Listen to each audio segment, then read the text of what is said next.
Hi, I'm Rob Johnstone. Welcome to the Weekly. As you can see, we're not in the studio today. I wanted to be outside to talk about a different aspect of woodworking. Woodworking is a term that covers a wide range of activities. My stepfather is a wood carver. Finnish carpenters, they're definitely woodworkers, and people who build traditional wooden furniture, they claim the name as well. But what about power carving? Is that woodworking? Currently, I'm building a project using Arbortech tools, and if I get a vote, it's yes.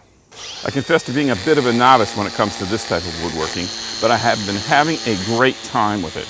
And I've combined it with other woodworking skills to make some pretty cool things. Like this coffee table I made from a huge piece of cottonwood I salvaged last winter. I've combined wood turning with shushugiban, yes, I said that, with sanding, knowledge of wood fibers. Being a woodworker has made me a better power carver. But you don't have to decide just yet. We've got a couple of videos that might help you form an opinion. First, I'm going to walk you through the table that I just built. Is it a table? Is it a stool? Is it a stooble? Next, I think you'll enjoy watching Evan and Caitlin as they use power carving to texture the top of an entry bench that they made. I think it looks great.